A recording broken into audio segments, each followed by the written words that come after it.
Hello, my name is Sabrina Amina, and this is the Feelings Pod. I'm an educator, a holistic health coach, and in this podcast, I share experiences of navigating the different emotions of our human experience using the tools of mindfulness. Today's episode is about alchemizing anger. And anger is it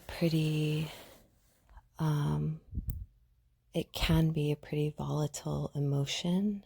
It can definitely create a lot of chaos in our lives. But when we learn to kind of harness the energy of anger, it can be a really transformative tool for our growth and expansion, and even deepening our relationships. I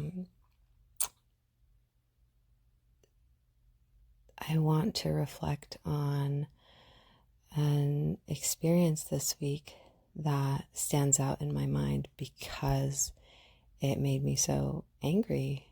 And usually for me, the pattern around my anger is hasn't been so productive. So usually what happens is there will be some kind of event, a stimulus, if you will, that will trigger my anger. And often I'll go into blame or attack, and when I say attack, that generally means like verbal or even nonverbal, like withdrawing out of anger, or some of the passive aggressive things that we do out of our anger are all kind of forms of attack. So so either basically anytime anger comes up in me in relationship, it leads to disconnection.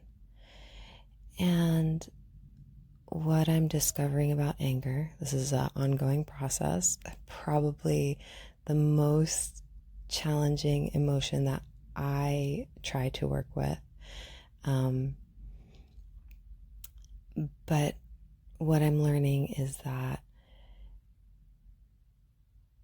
anger can be a really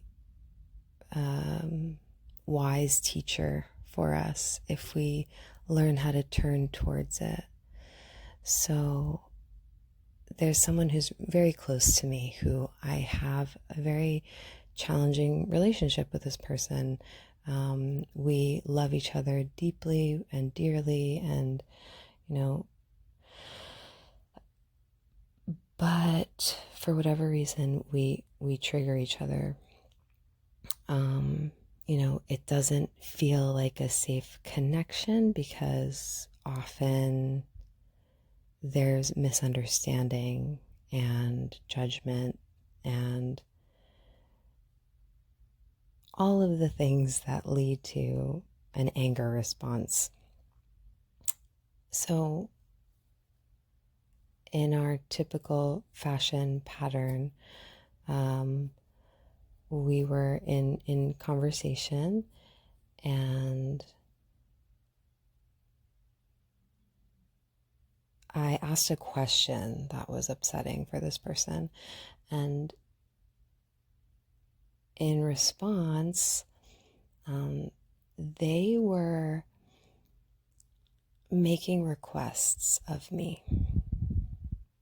Another important part, as a side note, I just want to say another important part of the work I do is learning how to better communicate using the framework of nonviolent communication. I highly recommend that if you're working on your communication skills, that you explore this framework. It was founded by Marshall Rosenberg, and it has been a helpful tool as I navigate conflict in relationship. So one of the things I've learned from this is learning how to objectively state what happens. So if you'll notice, I'm being very intentional about how I'm describing the experience and doing my best not to place blame, because another powerful practice in our emotional landscape is learning how to take radical responsibility for the emotions. An important lesson that anger has taught me this year is that just because I'm mad doesn't mean they're wrong. That was, talk about a tough pill to swallow, because if my patterning has always been to blame the other and to make them wrong because I'm angry, then there's really no way forward from there. I've made the person I'm in relationship with, I've essentially made them the enemy. They are the cause of my pain and my hurt and my suffering and my anger. They are wrong. Not necessarily. So, we were having a conversation. I asked a question. The question was triggering for them. So they made some requests of me about, when you ask a question, could you XYZ or things like that. And the way I received that, normally when I ask a question, I generally feel like I'm reaching for connection. I want to get to know somebody or learn something. I'll ask from a place of genuine curiosity. So receiving a request in this manner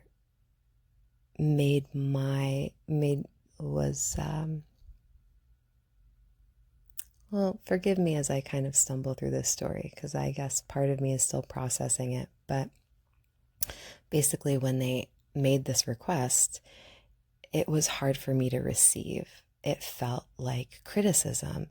It felt like I did something wrong.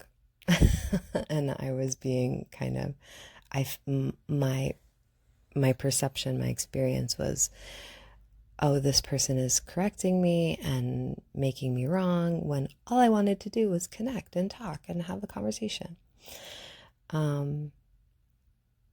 So I got angry.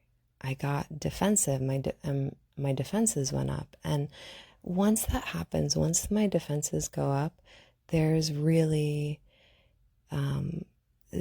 it breaks down the opportunity to connect.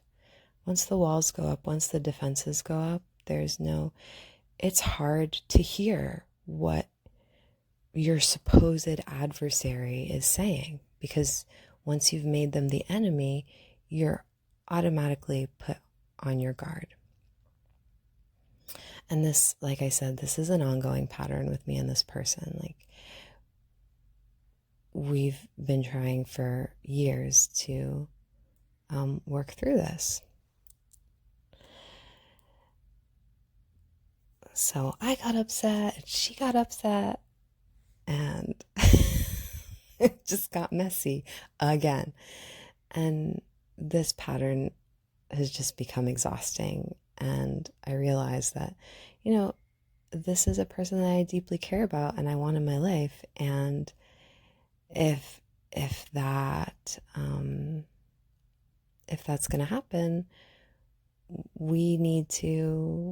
I need to take radical responsibility for my anger and learn how to engage with anger in more productive ways, in ways that don't lead to shutdown.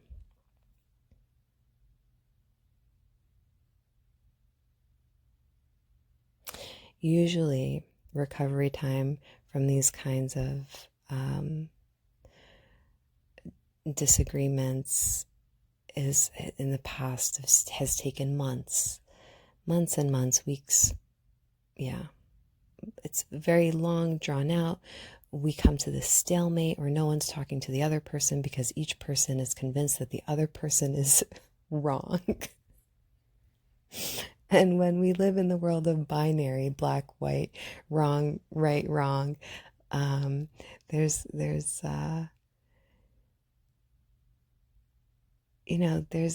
no room for nuance. There's no room for understanding one another. Once I've made the person wrong, I give my power away, essentially. I hold on to my anger until they do the thing that I think is right. I don't know about you, but that has never worked for me. As much as we try to, essentially what that kind of behavior is manipulation. It's like, I'm going to withhold my love. I'm going to withhold my communication. I'm going to punish you, essentially, until you do the thing that I think is right.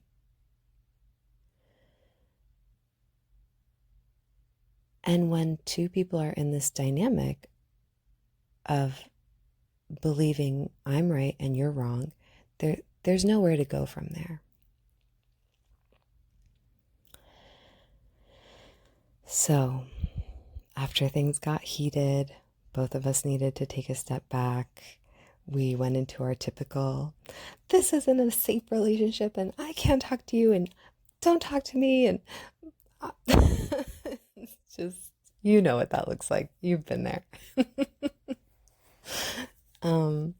So because anger really puts me in a tailspin, I have to, what helps me is returning to my practices, especially like somatic practices, like getting into the body, breathing, feeling the anger, like acknowledging it, treating it like a little kid throwing a tantrum. Like, you don't match the energy of the kid throwing the tantrum. You hold space for them and basically validate their feelings and let them have their feelings, let them have their tantrum, but essentially hold a safe space for them to until they can settle back down. So, I took a nice bath, used my bath salts, like did some breathing and reflecting. When I calmed down, I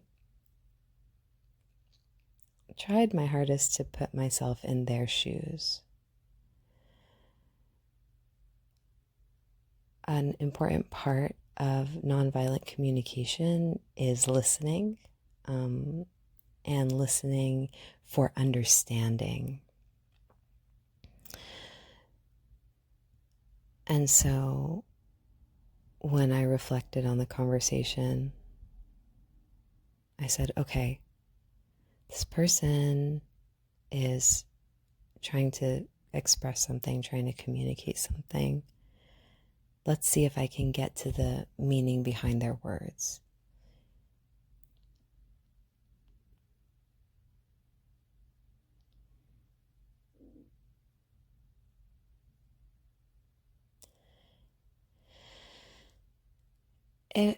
It's hard. It's not an easy process. It's a practice, and it's messy, and it's, far from elegant, and you gotta really face your shit when it comes to this kind of work. It's taking radical responsibility is not like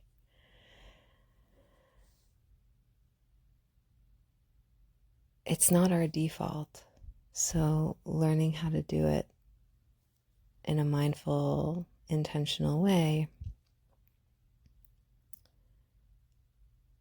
is important if you want to be able to engage or at least have a healthier relationship with your anger. And this isn't to say that anytime you're angry that we need to we're wrong for being angry. We're not wrong for being angry. No one is wrong for making us angry. No one can really make you angry. But the thing is, our anger sheds light on a wound. Our anger is a message. Our anger is really, it's a signal. And sometimes it's a signal that a boundary has been crossed. And sometimes it's a signal that, a need hasn't been met. And then the onus is on us to set boundaries appropriately, to learn ways of having our needs met without expecting anyone else to meet those needs for you. Now, it's wonderful if you're in a connection with someone who's available to offer you the things that you need, but in reality, that's not always how things work. And if you are in a dynamic where you have to use anger as a way of getting what you want, I'd encourage you to examine that pattern if that's available to you. Even if that idea seems completely novel, having an openness to take full responsibility for anger when it comes up and know that you can take an empowered stance instead of giving your power away from the person that you have essentially made the enemy. You can do some deep inquiry and ask yourself questions about the story you're telling yourself.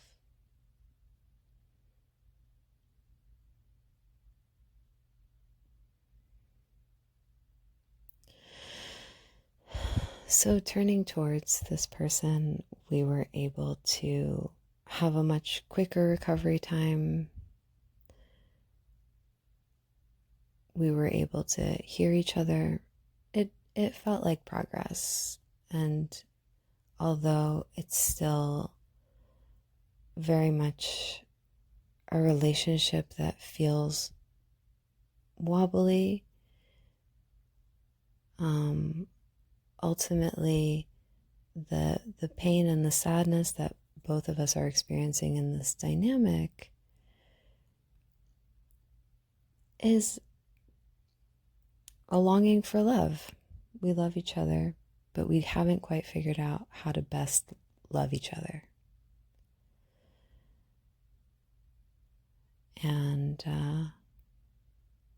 that's my work right now.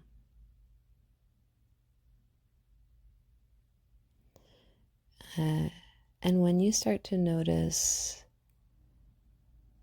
the difficult emotions that come up in one particular relationship dynamic, you might notice it in others. Like I've started noticing where are some of the other places where anger comes up for me, and I engage in this story in my head about making this person an enemy, or making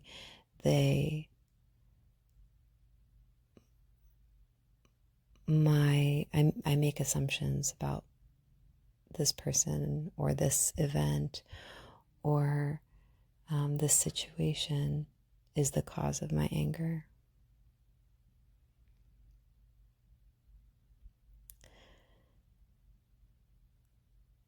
Thanks for listening. I hope this reflection has given you perhaps a new way of engaging with some of your more difficult emotions. And with that, let's get into our practice for today. Find a comfortable seat. You can either sit upright or lie down for this practice. And as always, if you need to pause and come back to it, this recording is here for you whenever you're ready for it. And as you settle in, allow the eyes to close. Begin connecting with your breath. Gently place the hands on the belly. We'll take 3 big, full, deep breaths here. And as you inhale, notice your belly expand. And as you exhale, notice the belly contract. Take a big, full, deep breath into the belly. And let it go.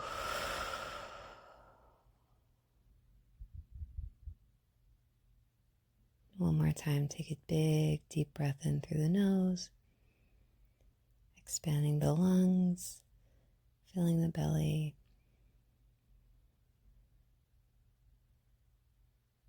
And let it go.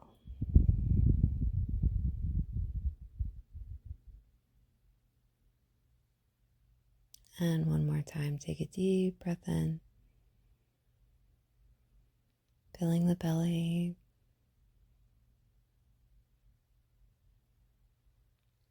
Let it go.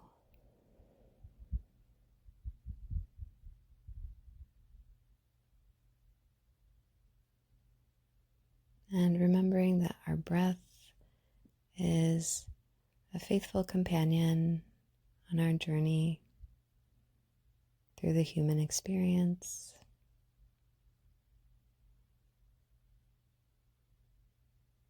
As you sit here quietly, continue following the belly breaths.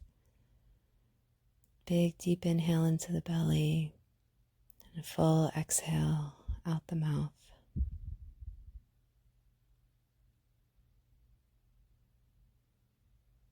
And I invite you to sit here with your inhale and your exhale for as long as you wish.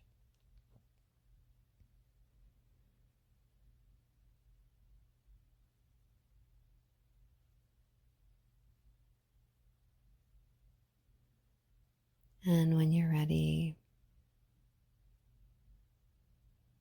you can come back to the room. Open your eyes.